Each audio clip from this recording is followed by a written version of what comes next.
Admar Lopes confirmou renovação de Ryan.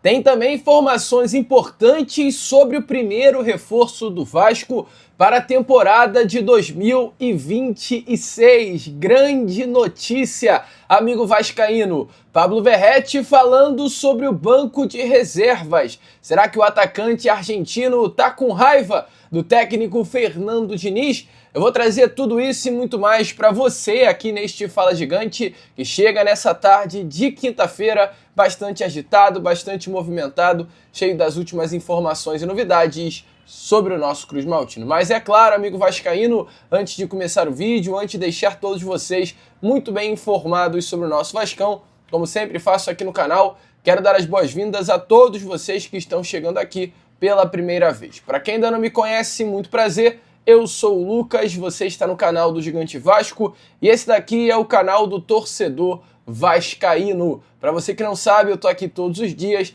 3 vezes por dia, com a Acorda Vascão, chegando sempre às 7 horas da manhã em ponto. O Fala Gigante, que é o segundo vídeo do canal, chegando sempre pela parte da tarde. E o Boa Noite Gigante, né? O terceiro e último vídeo do canal do Gigante Vasco, chegando sempre pela parte da noite para fechar o seu dia com chave de ouro e as últimas informações do nosso Vascão. Então é claro, amigo vascaíno, você que está aí do outro lado e ainda não é um inscrito do nosso canal, não perca tempo, venha correndo aqui embaixo, onde tem essa palavrinha inscreva-se, clique nela e já venha fazer parte da nossa família. Além disso também, hype o vídeo.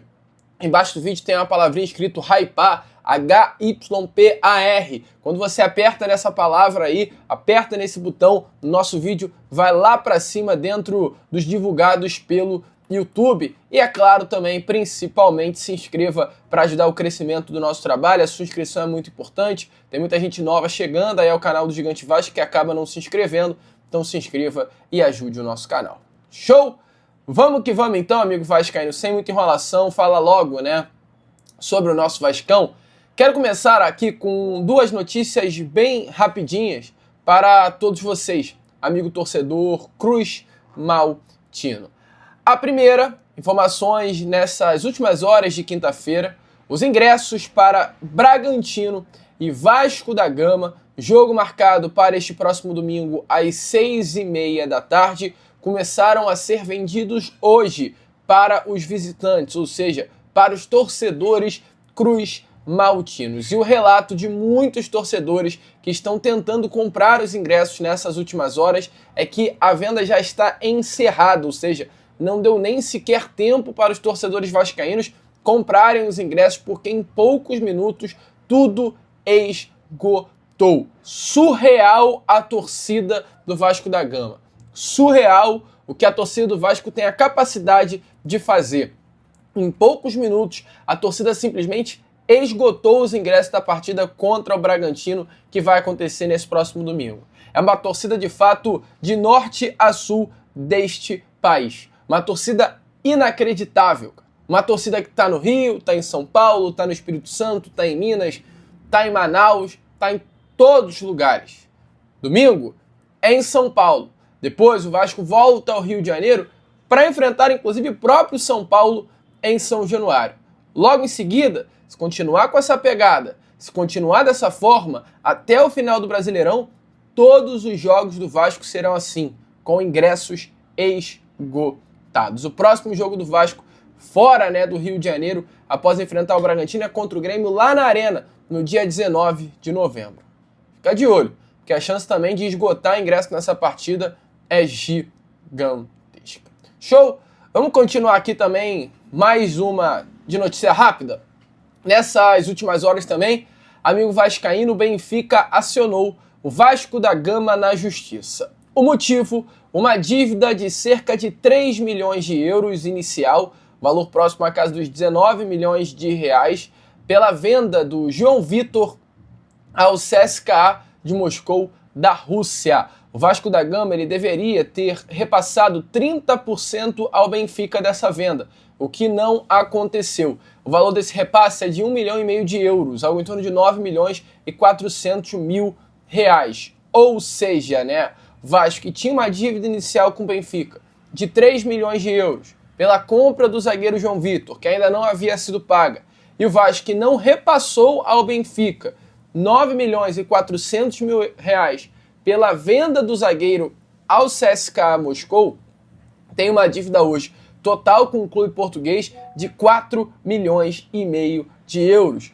28 milhões e 400 mil reais. Uma dívida grande, inclusive o próprio CEO do Vasco da Gama, Carlos Amodeu, esteve recentemente em território português para tentar um acordo com o próprio Benfica, mas ainda não conseguiu. Informações é que o Benfica contratou um escritório de advocacia localizado aqui no Rio de Janeiro e já entrou com uma ação na justiça contra o Vasco da Gama. Vamos ver, vamos ficar de olho, a expectativa é que muita coisa aconteça aí nesses próximos dias com relação a essa, entre aspas, briga, né, entre os clubes por conta dessa dívida que se há na mesa. Chato, né, amigo? Uma dívida que, infelizmente, mais uma dívida que o Vasco fez sem lógica alguma. Sim, como foi durante toda a passagem pela 777 do nosso Cruz Maltino.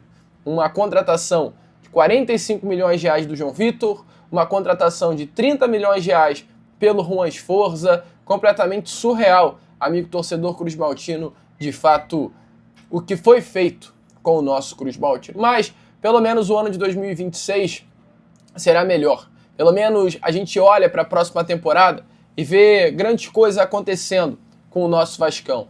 E algo que me anima muito pro ano que vem é o primeiro reforço já confirmado para estar se apresentando no CT Moacir Barbosa no início da temporada, que é o volante JP. JP é um atleta hoje que pertence ao Vasco, está emprestado ao Avaí e é o grande nome dessa Série B do Campeonato Brasileiro. Apesar das poucas chances no início no time catarinense, hoje o JP é uma peça insubstituível, né? Um jogador que vem acumulando grandes atuações, vestindo a camisa do clube, o meia que marcou inclusive um gol no clássico contra o Criciúma nesse último domingo, se tornou vice-artilheiro do Avaí na segunda divisão do Brasileirão, ou seja, é o segundo jogador da equipe que mais marcou gols na Série B do Campeonato Brasileiro. O JP hoje é o artilheiro sub-20 do torneio, não é muito, assim, não é distante, não é errado você falar que hoje o JP é o grande nome da Série B do Campeonato Brasileiro vestindo a camisa do Avaí, tá jogando muita bola, tá se destacando. Você entra nas redes sociais, nos perfis de torcedores do Avaí e o que mais se fala é: vamos aproveitar o JP enquanto ele ainda está aqui, porque no ano que vem, infelizmente, ele não estará mais. Vamos desfrutar desse jogador que pertence ao Vasco. É apenas palavras como essa que você... São apenas, né, palavras como essas que você vê através das redes quando se trata do garoto JP. É muita bola, é muito diferente, é muito bom o jogador. E eu gosto muito do Bernardo. O Bernardo é um influenciador que fala sobre esses jogadores poucos conhecidos. E o JP hoje é um caso, principalmente para o futebol brasileiro de um modo geral. Ele recentemente gravou um vídeo falando exatamente sobre o JP. E eu faço questão de trazer aqui a você.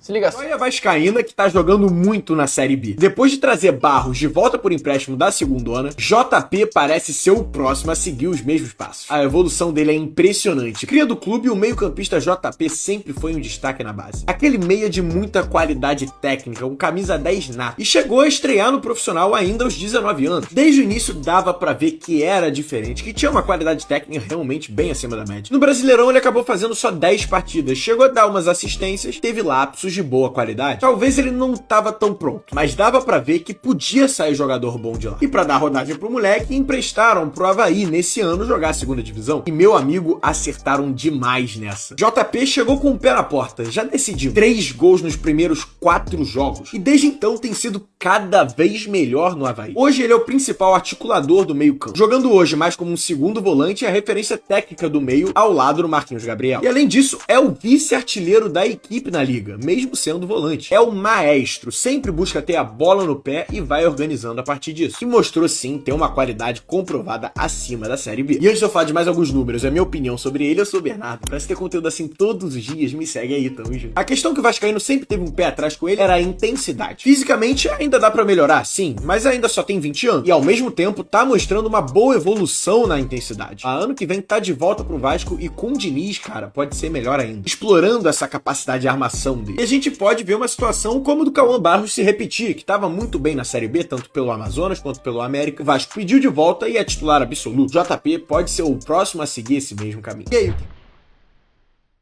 Amigo vascaíno, como vocês viram aí, né, tá jogando de fato muita bola o nosso cria JP. É o primeiro reforço do Vascão pro ano que vem. Muito se fala, né, da dupla de volantes pro Cauã Barros. Por que não pensar no JP? Imagina, uma dupla de volantes com 2 crias, Barros e JP, e aliás, vou até além, uma trinca de volante com uma trinca de meio com 3 crias, né? Barros, JP e Coutinho aí, amigo, é para acabar com tudo, né? O Vascão realmente dando alegrias, a sua base dando alegrias ao Vascaíno. Eu acredito muito que o JP vai brilhar demais na temporada de 2026. Assim como também, se hoje já brilha, quem dirá no ano que vem, que é o Ryan, né? Ryan vive grande fase no Vasco da Gama e é exatamente por isso que o Vasco hoje trabalha para mantê-lo dentro do elenco para a temporada de 2026. Ontem, após o sorteio de mandos das semifinais da Copa do Brasil na sede da CBF, o diretor de futebol Admar Lopes revelou que há um acordo próximo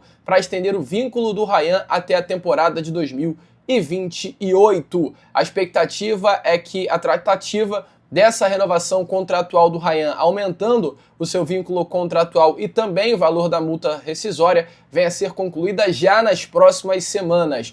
O atual vínculo do Ryan vai apenas até o final do ano que vem. Ontem, né, como eu trouxe a vocês já nesse vídeo, o diretor executivo Admar Lopes esteve presente na sede da CBF, falou, eu trago as palavras dele aqui a você. Se liga só. Então, em relação ao Ryan, aquilo que nós controlamos e que podemos fazer é fazer toda a força e todos os esforços para tentar renovar. Há conversas bastante avançadas, as coisas estão a correr bem, tanto com a família, com os agentes e com o jogador. E nós estamos confiantes que nas próximas semanas ou até ao final do ano vamos conseguir fazer esta renovação, porque também é o desejo do jogador. Bom, amigo, então, como vocês viram aí, uma excelente notícia, 19 anos de idade, protagonista do Vasco da Gama desde a chegada de Fernando Diniz, 16 gols na temporada, 11 deles no Campeonato Brasileiro, um dos artilheiros, inclusive, do Brasileirão, uma renovação para se comemorar. E se hoje a gente olha para o Ryan e o vê como protagonista, é porque, infelizmente, eu falo isso com pesar, porque é um jogador que o vascaíno passou a admirar diante de tudo aquilo que ele fez com a camisa do Vasco, que é o Pablo Verratti, está perdendo ainda mais espaço, né? O Verratti saiu de um jogador indispensável, de um atleta que fazia gol atrás de gol, para um atleta hoje que não faz falta dentro do time titular. Faz falta ver o Verratti bem, faz falta ver o Verratti marcando gols, faz falta, sim, para a torcida do Vasco comemorar um gol do Pablo Verratti. É diferente, jogador especial, jogador que cativou o Cruz Maltino em tão pouco tempo. A gente olha para o Verratti e parece que ele já tem 5 anos de Vasco. Mas o Verratti completará agora, né, no final de 2025, 2 anos e meio apenas de Vascão. É muito tempo? Sim.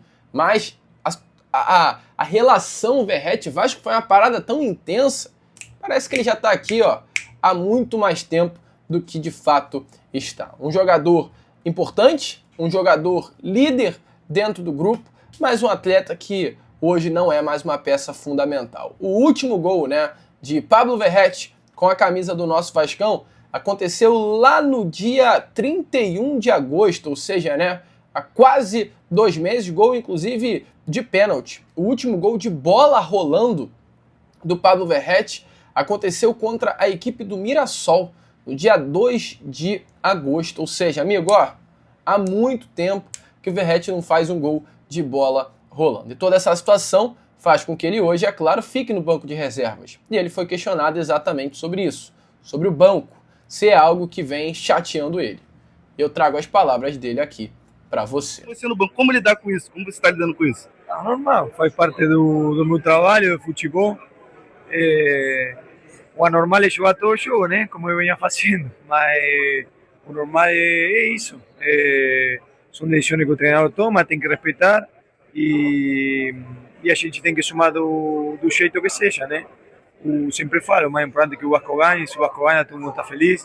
E é isso, faz parte do meu trabalho, né? E aí, amigo, você acha que essa fase de Pablo Verratti vai virar? Você acha que o atacante argentino já vai voltar a marcar, vai voltar a fazer gol e se tornar uma peça importante dentro do elenco cruzmaltino? Deixa aí a sua opinião nos comentários. Eu, Lucas, agora vou ficando por aqui. Esse foi aquele nosso Fala Gigante, segundo vídeo dessa quinta-feira. E já eu tô de volta para trazer ainda mais novidades e informações a todos vocês. Vamos que vamos! Curta, compartilhe, se inscreva, ajude o nosso crescimento, hype esse vídeo. E como eu sempre falo aqui, saudações vascaínas!